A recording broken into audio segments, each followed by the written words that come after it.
Richard Cole had spent 31 years building spreadsheets, managing budgets, and sitting in boardrooms where numbers mattered more than people.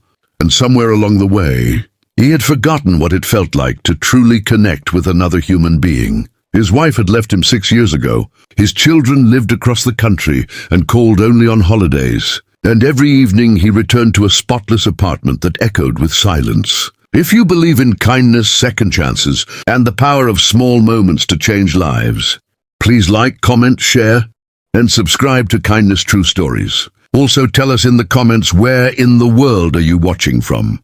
He was 62 years old, financially comfortable, professionally respected, and profoundly quietly lonely.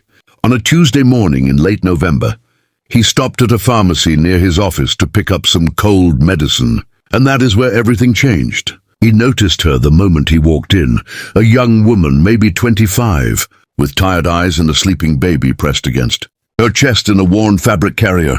She was standing at the customer service counter, holding a can of infant formula, and the expression on her face was one Richard had never seen before, but somehow immediately understood.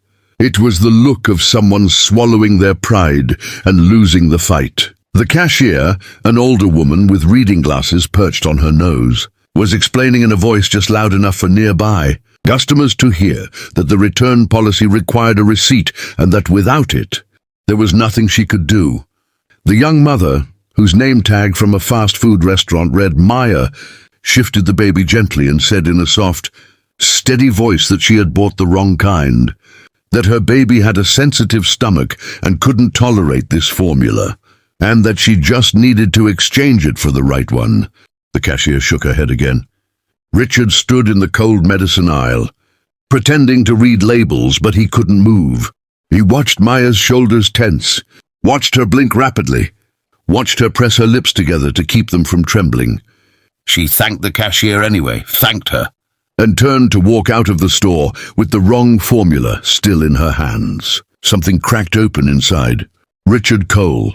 He set down the cold medicine and walked to the baby formula section, spent 4 minutes reading every label until he found the sensitive stomach. Variety, the cashier had briefly mentioned, picked up 3 cans, and then walked briskly out to the parking lot where Maya was strapping her baby into a car seat that had clearly been repaired with duct tape. He called out gently, not wanting to startle her, and when she turned around, her eyes were cautious in the way that exhausted young mothers learn to be cautious with strangers. He held out the 3 cans and said he overheard what happened and that he wanted her to have them. She stared at him for a long moment and then shook her head and said she couldn't accept charity. He told her it wasn't charity. It was one human being helping another, and that someday she would do the same for someone else, and that would be payment enough. Her chin wobbled. She took the cans. She told him her daughter's name was Lily and that she was 4 months old, and that she had been going back to work after only 5 weeks because there was no other choice.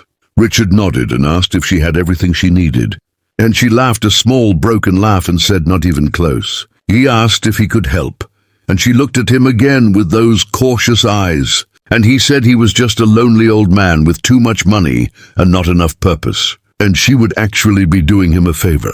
Over the next 2 weeks, Richard quietly set up a fund through his company's charitable arm that provided emergency supplies and childcare, assistance to single parents in financial crisis. He named it the Lily Fund.